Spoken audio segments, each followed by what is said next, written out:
Magandang hapon. Mabibilis na balita kasabay ng uwian, hapunan at pahinga. Mga up-to-date na balita ngayong araw ng Miyerkules. Garantisadong mabilis lang to.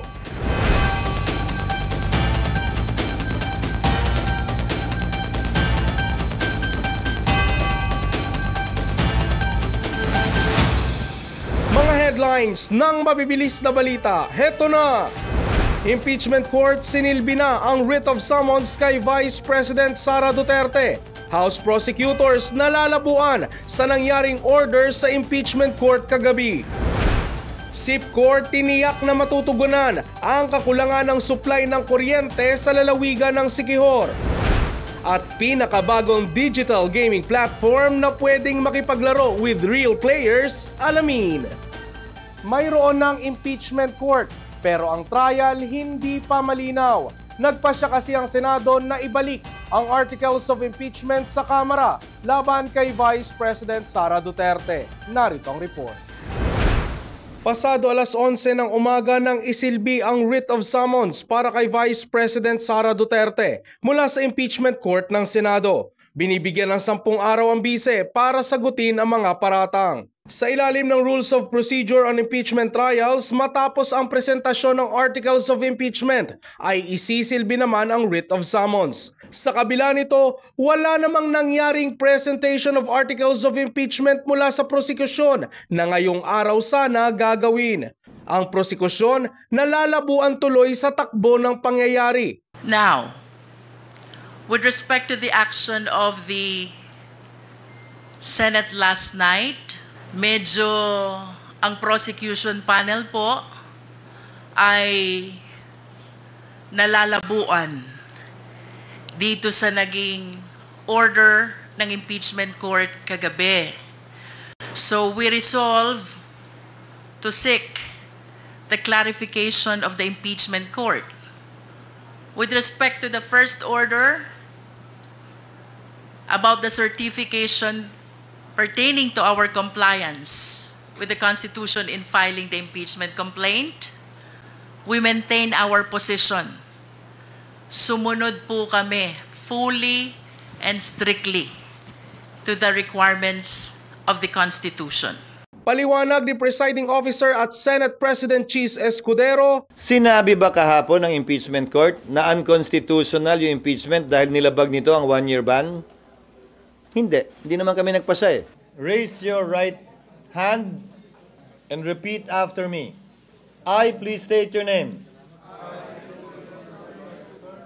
Yan matapos manumpa kagabi ang mga senador na tatayong hukom sa impeachment trial. Bunsod nito, na-convene o opisyal ng mayroong impeachment court.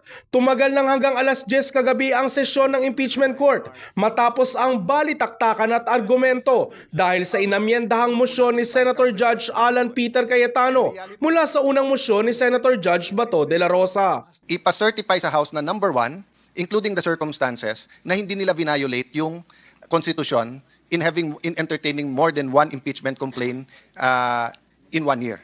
18 senator judge ang pumabor habang 5 naman ang tutol na sina Pimentel, Hontiveros, Binay, Gatchalian at Poe. Am I correct to assume that technically we don't have the jurisdiction of these articles of impeachment already? Hindi ko nakikita bakit dinadala kami sa dismissal, remand, return, whatever is the term. Ang prosekusyon naman sa Kamara, sinabing hindi nila tatanggaping pabalik ang Articles of Impeachment. At dahil impeachment court ang Senado, wala raw silang choice kung hindi ituloy ang trial. Ayon pa sa mga senator judge mula sa Duterte Bloc, isa pang usapin ang pagtawid ng impeachment trial sa susunod na 20th Congress. Tiniyak ng nag-iisang supplier ng kuryente sa Siquijor na magsusumikap itong matapatan ang tumataas na demand sa kuryente sa isla. Kasabay niyan, inatasan rin ni Pangulong Bongbong Marcos ang Department of Energy na tugunan ang kakulangan ng supply sa kuryente roon. Mabilis na balitang hatid ni Michelle Giliang. Siniguro ng Siquijor Island Power Corporation o SIPCOR na sinisikap nitong ganap na matapatan ng supply nito ang demand sa kuryente ng lalawigan. Sa gitna yan ng nararanasang problema sa supply ng kuryente ng mga residente sa lugar, kaya kamakailang isinailalim ito sa state of calamity. Target ng SIPCOR na matapos ang pagkukumpuni sa linya ng kuryente ngayong linggo at ma-restore ang full power sa Siquijor. Ang SIPCOR ang nag-iisang supplier ng kuryente sa isla, habang ang Province of Siquijor Electric Cooperative o PROCELCO ang power distributor nito. Sa opisyal na pahayag ng SIPCOR, pinaliwanag nito na dahil sa pagtaas ng demand na dala ng lumalagong aktibidad sa ekonomiya at pagtaas ng populasyon sa lalawigan, nakakaranas ang lugar ng kakulangan sa supply ng kuryente na nagresulta ng rotational power outage. Tiniyak rin ng SIPCOR na masigasig na nagtatrabaho ang technical team nito para maibalik ang kuryente sa lalong madaling panahon. Nauna nang sinabi ng SIPCOR na natapos na nito ang maintenance sa isa sa mga service unit nito na nagbigay ng karagdagang 7,550 kilowatts sa kabuuang kapasidad ng power plant nito. Sinusuri na rin nila ang isa pang unit para sa corrective maintenance na inaasahang magbibigay ng karagdagang supply. Ayon sa pinuno ng planta ng SIPCOR, nagrenta na rin sila ng karagdagang generator set para mapunan ang kakulangan. Nag-coordinate kami kay PROCELCO at saka tulong na rin sa NEA to rent. So may rent na rin sila na 2 mega na genset, diesel generator. At then meron din kaming also 1 mega na incoming, and to suffice the almost 2 megawatts and 2 to 3 megawatts na deficit natin para ma-resolve yung current na problema natin ngayon dito sa Siquijor Town. Nauna nang kinumpirma ng Department of Energy na bagamat 11.58 megawatts ang installed capacity ng SIPCOR, 8.8 megawatts lang ang nakakontrata sa PROCELCO. Nasa 10.51 megawatts naman ang peak demand ng Siquijor. Bilang tugon, umalalay na rin ang National Electrification Administration para agad nang maibalik ang kuryente sa buong isla. And within 24 hours, the 2 gensets that were deployed by NEA from Palawan to Siquijor will arrive, and another genset that is a rental unit procured by SIPCOR will arrive the island, and within 24 hours, it will be integrated into the system. So hopefully, within 48 at the most 72 hours, we can restore 24-hour supply of electricity. Yan ang pagsisiguro ng NEA matapos personal na nagtungo si Pangulong Bongbong Marcos sa planta ng SIPCOR ngayong araw para alamin ang sitwasyon ng kuryente sa lalawigan. Sa assessment ng Pangulo, malaki na ang sira sa sistema ng planta, kaya binigyan niya ito ng 6 na buwan para bumuo ng pangmatagalang solusyon. Maraming kakulangan. We have to repair the damage that has been caused by the collapse of the power supply. And that is the schedule that we have given ourselves. 6 months from now, we will guarantee that there will be a long-term solution. Hindi na itong patsi-patsi na napilitan natin gawin ngayon. So the government will do its part. SIPCOR must do its part as well. Samantala, sinabi ni Palace Press Officer Claire Castro na ipinag-utos ng Pangulo ang full legal review at audit ng kasunduan sa pagitan ng SIPCOR at PROCELCO. Michelle Giliang para sa All TV News Channel 2. Mga aksidente sa kalsada na itala sa ilang panig ng probinsya. Mula Kalibo Cable News, mabilis na balitang hatid ni Era Joy Briones. Sa Pasay City, Iloilo, 1 patay at 3 ang sugatan matapos bumangga ang isang pribadong sasakyan sa street barrier at mahulog sa gilid ng kalsada sa barangay Manit, Pasay City, pasado 3:00 kaninang madaling araw. Kinilalang nasawi na si alias Philip, 20 taong gulang, residente ng Dueñas, Iloilo. Sugatan naman ang 3 pang kasama nito na pawang mga residente ng Pasay City. Ayon kay Police Captain Maria Rosario Miranda, spokesperson ng Pasay City Police Station, patungong sentro ng Pasay ang sasakyan bago mangyari ang aksidente. Nakaupo umano si alias Philip sa likurang bahagi ng sasakyan nang ito'y mag-overshoot at buwangga sa barrier ng kalsada. Agad na isinugod sa pinakamalapit na ospital ang lahat ng biktima, ngunit idineklara ng dead on arrival si alias Philip. Patuloy pa rin ang investigasyon ng Pasay City Police Station upang matukoy ang sanhi ng aksidente. Sa Kalibo, nasunog ang motorsiklo kagabi, June 10, 2025, sa may bahagi ng diversion road ng barangay Nalook. Base sa inisyal na impormasyon ng Bureau of Fire Protection Kalibo, pinaayos umano ito ng may-ari sa kanyang mekaniko at re-knife test sa nasabing lugar.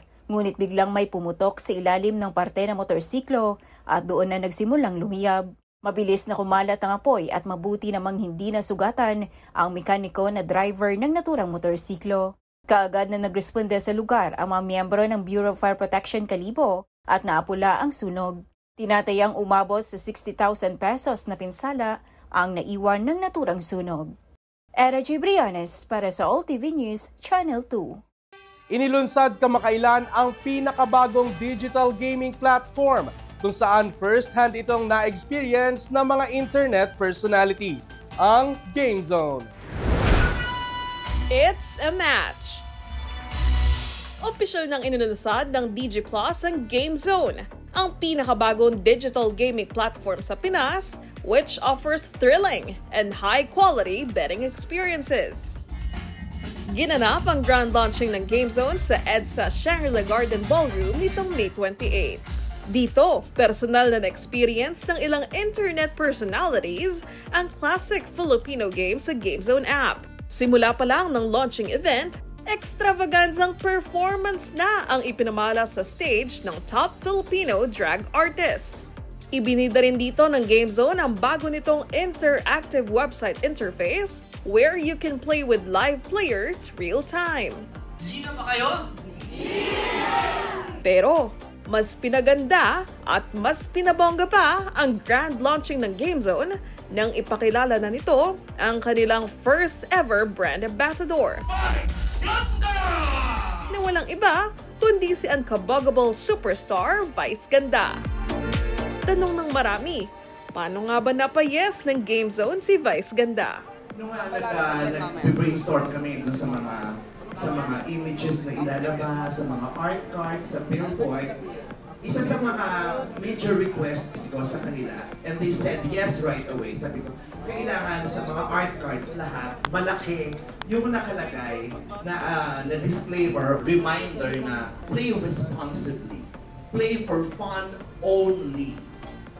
Gaming is not an acceptable way of livelihood and it does not solve any financial problems. Pwedeng ikasama ito kung sakasakaling hindi responsable ang paggamit ng produktong ito. And when they said yes right away, sabi ko, let's go, let's do this. Kaya this is such a beautiful partnership. While GameZone keeps on pushing the limits of online gaming innovation, priority nito ang responsible gaming. Playing responsibly is our top priority and we are very firm and careful about how we implement. Doon lang kami talaga nag-agree in terms of we want, it's not gaming to earn, but gaming to have fun. And kaya as what I said, it's fun lang. So GameZone is all about fun and entertainment like Vice Ganda, purely entertainment for Philippines. Michelle Galiang para sa All TV News, Channel 2. At yan ang mga up-to-date na balitang nakalap ng All TV News ngayong hapon. Para sa iba pang balitang mabibilis, bisitahin ang aming website, alltv.ph/news. I-like at i-share din ang All TV News PH sa Facebook at YouTube. At makinig sa All Radio 103.5. Ako si Ralph Lopez. Magandang hapon.